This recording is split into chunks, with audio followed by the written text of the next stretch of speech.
Hello students, welcome to the Gyan Bindu YouTube channel. आज हम discuss करने वाले हैं एनुअल फिजियोलॉजी के कुछ इंपॉर्टेंट क्वेश्चंस। तो स्टार्ट करते हैं पहले क्वेश्चन से। आप रीड करें पहला क्वेश्चन, कार्डियोवास्कुलर सिस्टम से रिलेटेड क्वेश्चन है। सेकेंड हार्ट साउंड जो है उसका ऑनसेट किस फेज पर ऑफ कार्डियक साइकिल होगा, उससे रिलेटेड क्वेश्चन है। आप एक बार रीड करो। क्वेश्चंस के अकॉर्डिंग आपको पूछ रहे the second heart sound occurs at the onset of which phase of the cardiac cycle. Cardiac cycle में हम जानते हैं कि आप अगर देखो रिप्रेजेंट करते हैं 0.8 सेकंड की जो कार्डियक साइकिल है उसमें आपका एक वेंट्रिकुलर साइकिल होगी और एक आपका क्या होगी, एट्रियल साइकिल होगी। तो ये आउटर मोस्ट वाली जो रिंग है ये आपका वेंट्रिकुलर इवेंट को रिप्रेजेंट कर रही है और जो इनर वाली रिंग है वो आपका एट्रियल इवेंट्स को रिप्रेजेंट कर रही है। हम ये ऑलरेडी जानते हैं कि जो वेंट्रिकुलर सिस्टोलिक फेज है वो आपका 0.3 सेकेंड की है। दैट मीन्स इस फेज पर क्या होंगे, सेमी लूनार वाल्व्स आपके अभी ओपन है, तभी तो आपका ब्लड क्या हो रहा है, वेंट्रिकल से बाहर इजेक्ट हो रहा है। तो किस फेज तक ये आपका ventricular systole, that means blood का इजेक्शन होगा। दैट मीन्स इस पॉइंट तक आप बोल सकते हो कि यहाँ तक आपका हम बात करें इस पॉइंट तक इजेक्शन हो रहा है। इसका मतलब अभी आपका सेमी लूनार वाल्व्स क्या है, ओपन है और ब्लड इजेक्शन फेज पर है। जब आप इस पॉइंट पर आओगे तो क्या होगा, सडन क्लोजर होगा आपका किसका, सेमी लूनार वाल्व का। और सेमी लूनार वाल्व्स के क्लोज होने की वजह से जो साउंड प्रोड्यूस होता है वही तो आपका क्या है, सेकेंड हार्ट साउंड होता है। अब आप खुद देखो यहाँ पर अगर आपने ये वाल्व बंद किया तो इसके तुरंत बाद आप बोलते हो एक कौन सी फेज आती है, आइसोवॉल्यूमेट्रिक रिलैक्सेशन की फेज आएगी। वो फेज क्या होती है, आपको पता है कि एक ऐसी फेज जहां पर आपका एट्रियोवेंट्रिकुलर वाल्व एंड सेमीलूनार वाल्व सब क्या होंगे, बंद होंगे और वो रिलैक्सेशन की फेज है। अभी आपका ब्लड की फिलिंग स्टार्ट नहीं होगी, बहुत ट्रांजिएंट इनिशियल फेज है। तो यहां पर अगर आप देखोगे तो यहां पर आपका IVR ही तो आने वाला है, आइसोवॉल्यूमेट्रिक वेंट्रिकुलर रिलैक्सेशन फेज। तो ये अगर आप इस क्वेश्चंस के अकॉर्डिंग देखो तो क्वेश्चंस के अकॉर्डिंग आप देखो option, the second heart sound occurs at the onset of which phase of the cardiac cycle, कहां पर मिलने वाला है, किसको रिप्रेजेंट करेगा, आइसोवॉल्यूमेट्रिक रिलैक्सेशन को रिप्रेजेंट करने वाला है। ये आपका आंसर बनेगा। आइसोमेट्रिक कॉन्ट्रैक्शन नहीं होगा, कॉन्ट्रैक्शन में तो आपको पता है क्या होने वाला है, इजेक्शन फेज स्टार्ट होने वाली है। उसके बाद रैपिड इजेक्शन नहीं, सिस्टोल नहीं, तो आपके पास डायरेक्ट ऑप्शन दिया गया है आइसोवॉल्यूमेट्रिक रिलैक्सेशन, ये आपका इंडिकेट करेगा। तो इसका आंसर ये होने वाला है।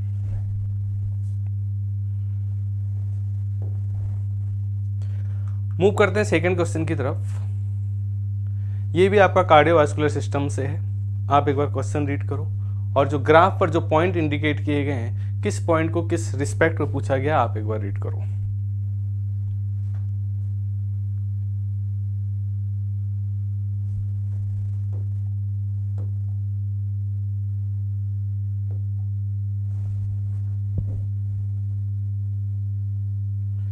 पूछा गया है eight which point on the ventricular action potential is membrane potential most dependent on calcium permeability.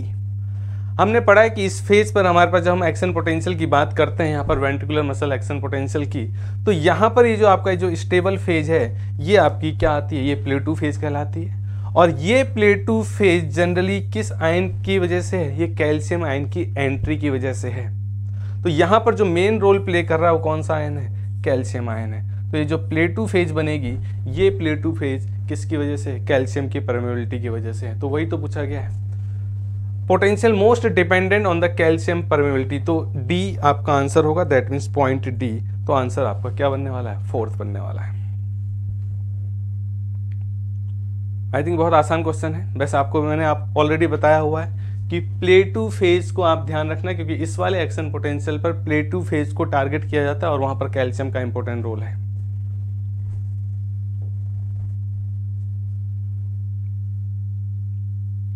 देखना लास्ट में आई थिंक ऑप्शन डी आपका हिडन है, वो दिख नहीं रहा है। तो लास्ट में आपको दिया गया है कि पॉइंट डी, तो आंसर होगा आपका पॉइंट डी। यहां पर मैं डी ऑप्शन लिख रहा हूं, पॉइंट डी। चले आगे नेक्स्ट क्वेश्चन की तरफ। क्वेश्चन रीड करो। मैं ऑप्शन यहाँ पर जो लास्ट ऑप्शन यहाँ पर इंडिकेट नहीं हो पा रहा है उसको लिख दे रहा हूँ, आप तब तक रीड। ई ऑप्शन दिया गया है, ई 5 ऑप्शन है इस क्वेश्चन पे, आप एक बार रीड करो। In the pressure volume loop below systole begins at which phase of the following points. Systolic phase को रिप्रेजेंट करना आपका कहाँ से स्टार्ट होगी। आप ध्यान रखना कि वॉल्यूम जो आप देखो प्रेशर के रिस्पेक्ट में और वॉल्यूम के रिस्पेक्ट में ग्राफ दिया गया है, तो कब कौन सी फेज पर वॉल्यूम कम होना चाहिए, प्रेशर ज़्यादा होना चाहिए, प्रेशर कम होना चाहिए, ये आपको पॉइंट ध्यान रखने होंगे और आपको पता कि कौन सी फेज पर क्या होने वाला है।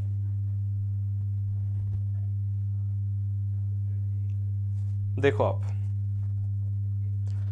अगर आप यहां पर देखो तो वॉल्यूम देखना ए से ई, वॉल्यूम का इंक्रीजमेंट आप देख लो पहले, A B C D E. Pressure आप इस फेज पर क्या कर रहे हो, इंक्रीज कर रहे हो। अब अगर हम ये देखें कि प्रेशर बढ़ रहा है, जैसे जैसे प्रेशर बढ़ा, फिर आप देखो यहां पर आप देखो वॉल्यूम, इस फेज पर आप आओगे तो यहां पर आप देखो वॉल्यूम कितना था, वॉल्यूम आपका कम था, और अब आप इस पॉइंट को यहां से मिलाओ तो वॉल्यूम बढ़ चुका है। इसका मतलब है क्या हो चुका है, आपका डायस्टोलिक फेज हुई है, दैट मीन्स ब्लड क्या हो चुका है, फिल कर चुका है चैम्बर्स पे। अब यहां पर आप देखो इस पॉइंट पर प्रेशर हाई है, और एक पॉइंट आप देखना जरा, प्रेशर हाई है और यहां पर आप देखो वॉल्यूम आपका कांस्टेंट हो चुका है। इस फेज पर कोई अभी इजेक्शन नहीं हो रहा है, लेकिन जैसे ही आप इस फेज पर आओगे तो यहां आपको क्या नजर आ रहा है, इस फेज के बाद आप देखो वॉल्यूम आपका डाउन हो रहा है। देखना जो वॉल्यूम था अब ये वॉल्यूम क्या हो रहा है, कम हो रहा है। इसका मतलब क्या है, वॉल्यूम बाहर जा रहा है, इजेक्ट आउट हो रहा है। तो दैट मीन्स वॉल्यूम कब इजेक्ट आउट होगा, जब आप हार्ट को अगर रिप्रेजेंट करोगे तो आप बोलोगे भाई ये सेमी लूनार वाल्स की ओपनिंग होगी, और सेमी लूनार वाल की ओपनिंग होगी तो जो लेफ्ट वेंट्रिकल पर जो ऑक्सीजनेटेड ब्लड है वो आपका क्या होगा, बाहर एंट्री करेगा, बाहर इजेक्ट आउट होगा। तो इजेक्ट आउट होगा तो इसका मतलब क्या हो रहा है, ये वॉल्यूम बाहर जा रहा है, वॉल्यूम कम होने वाला है। दैट मीन्स ये ई फेज को आप रिप्रेजेंट करोगे तो ई फेज से यहां पर क्या होगा आपका, अब आपका पॉइंट इजेक्शन का स्टार्ट होगा, सिस्टोलिक फेज स्टार्ट हो जाएगी, और सिस्टोलिक फेज स्टार्ट हो जाएगी तो वॉल्यूम आपका क्या हो जाएगा, डाउन हो जाएगा। तो यही तो पूछा गया था, systole begins at which phase which of the following points. तो इसका मतलब आंसर क्या है, सिस्टोल कहाँ बिगिंस होने वाला है, पॉइंट ई पर। ठीक है, देख लो आप।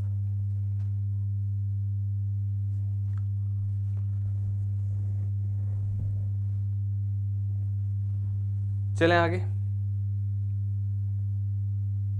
आप अगर इसमें इंडिकेट करोगे तो ये कौन सी फेज आने वाली है, अगर हम इनको पॉइंट आउट करें तो आपको पता है कि एक आईवीआर होता है और एक आपका क्या होता है, आईवीसी होता है, आइसो वॉल्यूमेट्रिक वेंट्रिकुलर रिलैक्सेशन। तो अगर हम इसको देखें तो ये आईवीआर को रिप्रेजेंट कर रहा होगा, और ये किसको रिप्रेजेंट कर रहा होगा, IVC, iso volumetric ventricular contraction को। दैट मीन्स यहां पर अभी आप देखो कॉन्ट्रैक्शन आपका हो रहा है लेकिन ब्लड अभी पंप आउट नहीं हुआ है, तो ये कॉन्ट्रैक्शन का फेज क्या होगा आपका, इनिशियल कॉन्ट्रैक्शन का फेज आपका आईवीसी होगा, और इस पॉइंट पर आते आते कॉन्ट्रैक्शन इतना ज़्यादा हो जाएगा और प्रेशर बढ़ने लगेगा, जिसकी वजह से क्या होगा, सेमी लूनार वाल्व ओपन होंगे, और सेमी लूनार वाल्व ओपन होंगे तो आपका क्या होगा, सिस्टोलिक फेज बिगिंस हो जाएगी। That means blood pump out होना स्टार्ट हो जाएगा।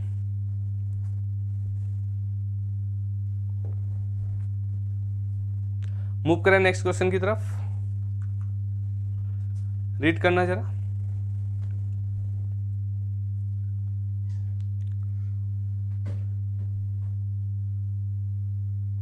ध्यान रखना जो क्वेश्चन पूछा गया वो आपका हार्मोन्स के एक्शन के बेसिस पर पूछा गया, तो पहले आपको हार्मोन्स का केमिकल नेचर पता होना चाहिए। जब केमिकल नेचर आपको पता चल जाएगा तो तब आप देखोगे उसका एक्शन, उसका जो रिसेप्टर है सेल के सरफेस पर होगा या फिर उस हार्मोन का रिसेप्टर सेल के अंदर होगा, उस बेसिस पर आपको ध्यान रखना है।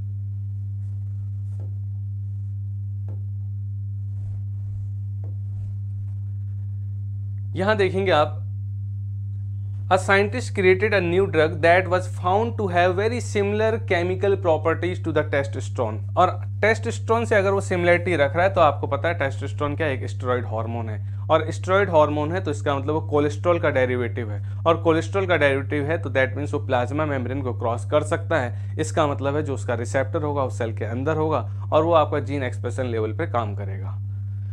तो उसी बेसिस पर अगर आप ऑप्शन देखो तो क्या, what is the most likely mechanism of action of this drug. इसका मतलब ये ड्रग सेल को क्रॉस करेगी और सेल को क्रॉस करने के बाद जब सेल के अंदर जाएगी वहां वो अपना क्या देगी, अपने रिसेप्टर के साथ बाइंड करके अपना एक्शन देने वाली है। तो ऐसा ऑप्शन आप देखो कहाँ दिख रहा है। The drug binds to the extracellular receptor, गलत हो जाएगा, रिसेप्टर आपका बाहर नहीं अंदर होगा। दूसरे ऑप्शन पे देखो, the drug passes through the plasma membrane, बिल्कुल क्रॉस करेगी, and elicits effects inside the cell, बिल्कुल उसका इफेक्ट सेल के अंदर स्टार्ट होगा।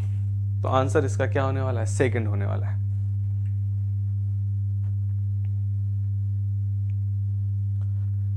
आई होप हो गया होगा। मूव करते हैं अगले क्वेश्चन की तरफ।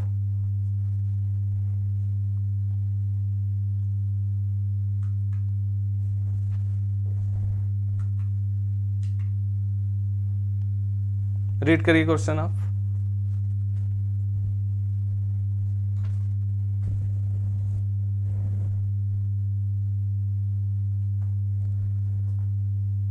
क्वेश्चन में दिया गया mineralocorticoids including aldosterone are able to maintain blood pressure during times of stress, which of the following is not an effect of aldosterone. Aldosterone का फंक्शन हम जानते हैं, डिस्कस किया हुआ है कि ये सोडियम के एब्जॉर्प्शन को प्रमोट करता है। और अगर सोडियम का एब्जॉर्प्शन कहाँ से, जब भाई आप यूरिन फॉर्मेशन की बात करते हो, तो यूरिन फॉर्मेशन की जब आप बात करते हो तो आपको ये पता है कि ये सोडियम की रीएब्जॉर्प्शन को प्रमोट करेगा। और सोडियम का रीएब्जॉर्प्शन कहाँ जाएगा, आपका रीएब्जॉर्प्शन का मतलब आपका ये जो फिल्ट्रेट है, यहाँ पर जो आपका फिल्ट्रेट है, इस फिल्ट्रेट से जो एसेंशियल एलिमेंट है उनको कहाँ की तरफ लेके जाना है, ब्लड की तरफ लेके जाना है। तो जब सोडियम मूव करेगा तो साथ के साथ एज ए ऑस्मोटिक टेंडेंसी आपका वाटर भी मूव करेगा।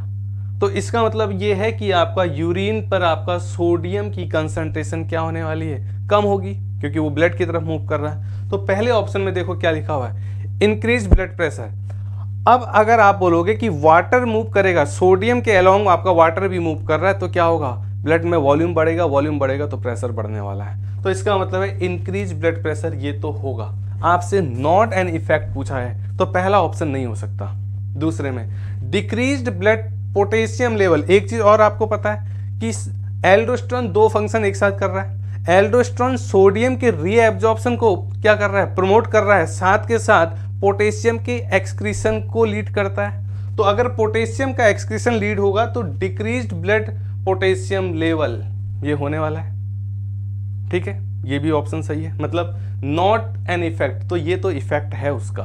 अगला, डिक्रीज्ड यूरिन सोडियम कंटेंट। अरे भाई, जब ये फिल्ट्रेट आगे आगे मूव कर रहा है तो सोडियम के रीएब्जॉर्प्शन को प्रमोट कर रहा है, और सोडियम का रीएब्जॉर्प्शन अगर होगा तो क्या यूरिन पर आपका सोडियम का कंटेंट कम होगा और ब्लड पे क्या होगा, बढ़ेगा।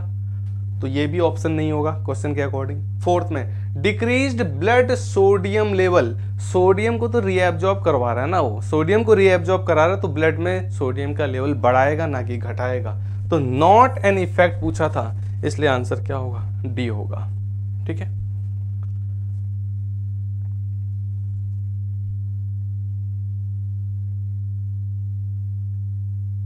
मूव करें आगे।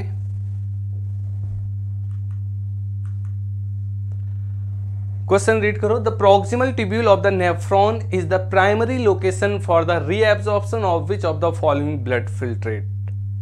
जब हम बात करते हैं ग्लोमेरुलर कैपिलरी से, तो जो वहां पर ब्लड है, ब्लड का स्पेशली जो प्लाज्मा वाला कंपोनेंट है वो फिल्ट्रेट का पार्ट बनता है, ब्लड सेल्स फिल्ट्रेट का पार्ट नहीं बनती है। तो उसके बाद फिर आप देख रहे हो reabsorption of which of the following blood फिल्ट्रेट्स।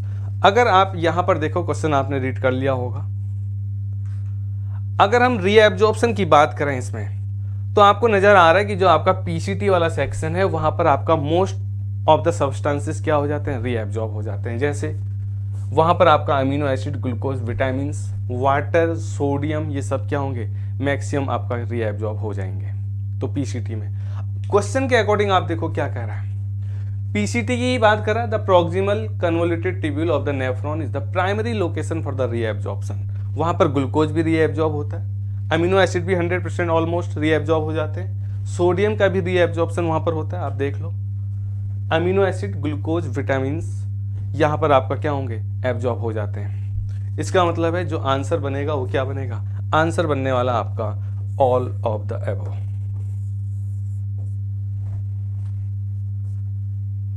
हो जाएगा आंसर। नेक्स्ट क्वेश्चन की तरफ मूव करते हैं, रीड करेंगे questions properly.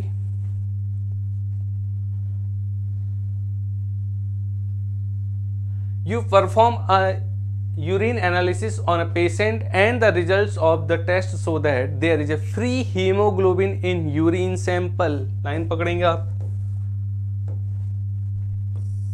free hemoglobin in the urine sample, indicating that red blood cells have been lysed. Which part of the nephron most likely cause the lysis of red blood cells? भाई अगर आप ये focus करो तो आपको ये पता है कि ये बोमेंस कैप्सूल है, और बोमेंस कैप्सूल के पर यहां पर हम बोल रहे हैं ये आपका ग्लोमेरुलर ट्रफ्ट है।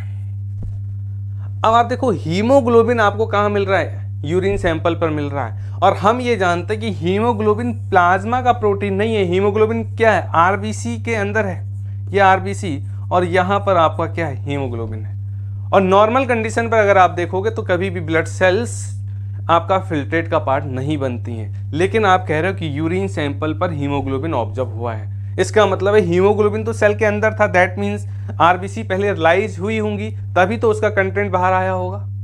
अब क्वेश्चन के अकॉर्डिंग ये है कि which part of the nephron most likely cause the lysis of red blood cells. भाई अगर इसके बाद आप सबसे पहला स्टेप यही तो पढ़ रहे हो कि यहाँ पर आपका अल्ट्रा फिल्ट्रेशन होना है, और अल्ट्रा फिल्ट्रेशन होगा तो आपका ये जो फिल्ट्रेट है उसमें हीमोग्लोबिन मिलेगा। इसका मतलब है यहाँ पर आपका ये जो ग्लोमेरुलर पोर्शन था उसमें आपका सेल्स थी, और वो सेल्स वहाँ पर आपका ड्यूरिंग द फिल्ट्रेशन रप्चर हुई होंगी। तो ऑप्शन क्या बनेगा? ऑप्शन बनेगा आपका ग्लोमेरुलस, क्योंकि ग्लोमेरुलस में सेल्स हैं, वहाँ पर रप्चर हुआ होगा, तब जाके जब यहाँ पर ये अल्ट्रा फिल्ट्रेशन है तभी तो सबस्टांस आपका कहाँ आया होगा? फिल्ट्रेट पर आया होगा। दैट मीन्स ये ट्यूबुलर सेक्शन ऑफ नेफ्रॉन्स पर एंट्री किया गया होगा। तो आंसर इसका डी बनेगा। हो गया होगा आई थिंक।